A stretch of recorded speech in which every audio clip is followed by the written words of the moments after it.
Del Evangelio de Juan, capítulo 2, versículos 12 al 22. Después de esto descendió a Capernaum él y su madre y hermanos y discípulos, y estuvieron ahí no muchos días. Y estaba cerca la Pascua de los judíos, y subió Jesús a Jerusalén. Y halló en el templo a los que vendían bueyes y ovejas y palomas, y a los cambiadores sentados. Y echó un azote de cuerdas, echó todos del templo y las ovejas y los bueyes, y derramó los dineros de los cambiadores, y trastornó las mesas. Y a los que vendían las palomas dijo: quitad de aquí esto, y no hagáis la casa de mi padre casa de mercado. Entonces se acordaron los discípulos que está escrito: el celo de tu casa me comió. Y los judíos respondieron y dijeron a él: ¿qué señal nos muestras de que hace esto?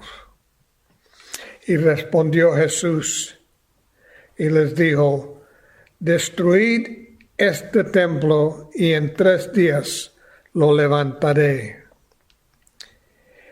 Dijeron luego a los judíos: en 46 años fue este templo edificado, y tú en 3 días los levantarás. Well, más él hablaba del templo de su cuerpo. Por tanto, cuando resucitó de los muertos, sus discípulos se acordaron que había dicho esto, y creyeron a la Escritura y a la palabra que Jesús había dicho. En el segundo capítulo de Juan, los versículos que acabamos de leer, Juan pinta un cuadro de un Jesús enojado entrando en el símbolo de la seguridad de Israel, que es el templo, látigo en mano, expulsando a aquellos que habían convertido el templo en el centro de un negocio para hacer dinero. El escándalo que encontró Jesús fue, se puede decir, bastante inteligente. Una familia lleva su sacrificio al templo. Entonces tenía que ser inspeccionado para asegurar que tuviera la calidad suficiente para ser aceptable. Si era rechazado, bueno, había sustitutos disponibles a un precio, por supuesto. Cuando se le ofreció el pago, su dinero fue rechazado porque era la moneda romana habitual. Pero estas monedas podían cambiarse por moneda del templo a un precio inflado. Algo que debía ser sagrado, especial, único, se había convertido en una transacción comercial deshonesta. En cierto modo, las cosas no han cambiado mucho en los últimos 3,000 años. Todavía muchas iglesias buscan personas para ser miembros porque eso le da plata. O venden sus libros, o venden sus regalitos. Algunos hasta venden agua del río Jordán. Bueno, Jesús estaba furioso. No hay un Jesús gentil, manso y apacible en el Evangelio de hoy. con látigo en mano, expulsa a estos mercaderes corruptos, muchos de los cuales eran sacerdotes. El templo era el único lugar de sacrificio para los judíos. Ofrenda a Dios de aquello que Dios creó, ya sea en forma de trigo o uvas, palomas o corderos, según el propósito del sacrificio. El sacrificio significaba la ofrenda de la vida en nombre de los individuos y familias, y eso una vez al año, en el día de la expiación, en nombre de la nación misma. La reducción que se ha hecho de Jesús al sistema de ser ahora un dulce Jesús no se ajusta a este pasaje bíblico que acabamos de leer. Este pasaje bíblico es, como lo expresó un comentarista, como el Clint Eastwood de las películas. No es Jesús enseñando tranquilamente en Galilea o diciendo dejad que los niños vengan a mí. Luego, Jesús ataca el corazón de la seguridad judía. Grita que el templo será destruido. A sus oyentes, ese anuncio les pareció increíble. Golpeó a la seguridad nacional y a la fe nacional. Los judíos dijeron: ¿qué señal nos muestras al hacer estas cosas? Jesús les responde: destruir este templo y en 3 días lo levantaré. Pero Jesús estaba hablando de 2 cosas a la vez. Su asombrosa afirmación de ser Dios con nosotros rivalizaba con la del templo. Jesús es el nuevo templo, el signo de Dios entre nosotros. Juan nos recuerda en este relato que Jesús sabía que moriría y resucitaría el templo de su cuerpo. Sería destruido y renovado. El versículo 21 que nos dice: pero él hablaba de su cuerpo. Entonces, cuando resucitó de entre los muertos, sus discípulos se acordaron de que había dicho esto y creyeron en la Escritura y en la palabra que Jesús había dicho.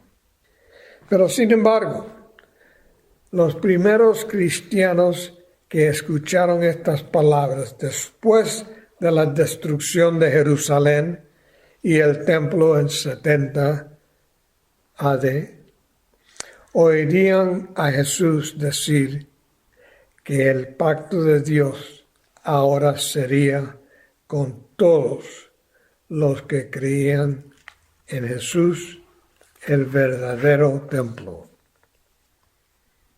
Hoy día tenemos los edificios, estas iglesias, los catedrales, pero son símbolos importantes de la presencia de Jesús, quien es Dios, con su pueblo. Pero no existen para sugerir que seamos personas especiales o mejores que otros, sino que somos santos, es decir, los apartados, un pueblo llamado, un pueblo con una misión, la misión de Dios. Ahora me molesta cuando escucho a todos los políticos y otros hacer alarde de Dios para ganar siguientes. Tenemos que asegurarnos de no usar nuestra fe como una fachada de respetabilidad mientras ignoramos a los pobres. Maltratamos a nuestros seres queridos y cercanos. Hacemos alarde de nuestra justicia o engañamos a Dios y a su pueblo a no orar, trabajar y dar por nosotros. Tenemos que asegurarnos de saber a qué templo servimos. Uno que existe para nuestro propio beneficio egoísta o uno que existe para Dios. Pregunto. ¿Jesús perdió los estribos porque el engaño se estaba haciendo en tierra santa? ¿O Jesús perdió los estribos porque extorsionaban a los pobres en nombre de la religión? Tú elige. Las personas estaban siendo engañadas en el punto o lugar de su vida en el que deberían haber sido nutridas.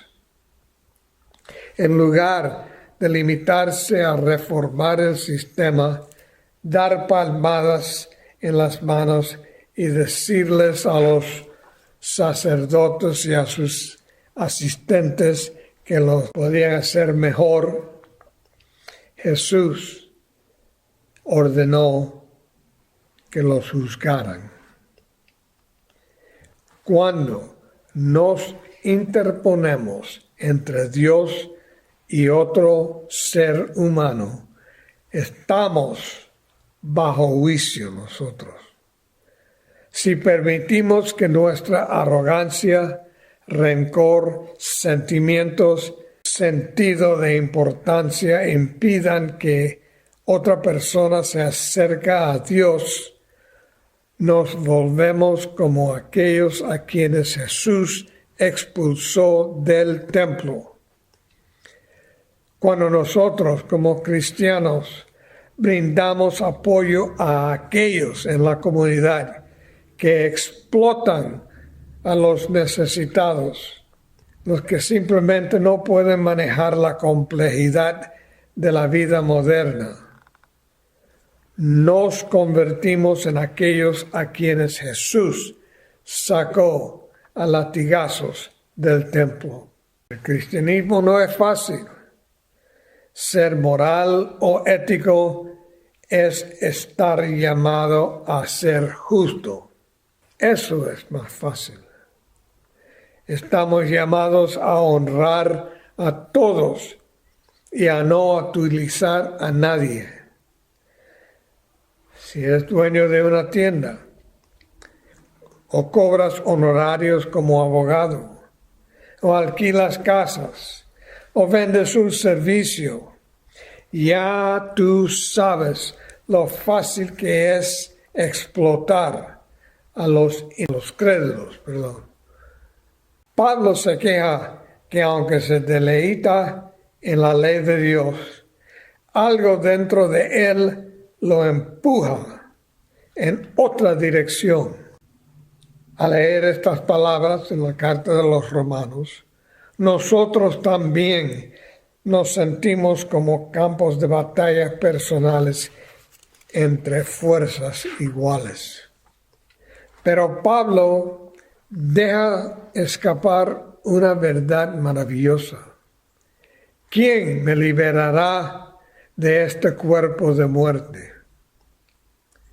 Y la respuesta le llega y casi lo abruma. Gracias a Dios por Jesucristo nuestro Señor. Debemos saber que podemos volvernos tan cínicos y displicentes como los asombrados cambistas en el templo, que quizás ellos por primera vez en sus vidas encontraron la ira de Dios en el rostro de Jesús.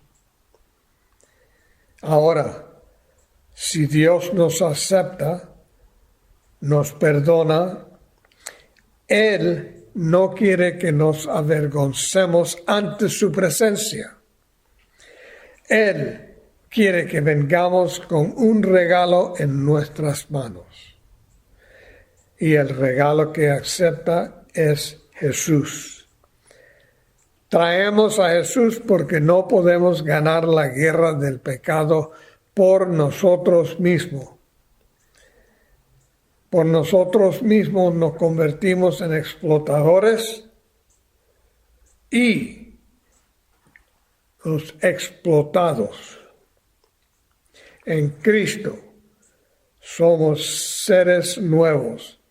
Hemos sido hechos aceptables por Jesús, que es nuestro Cordero Pascual.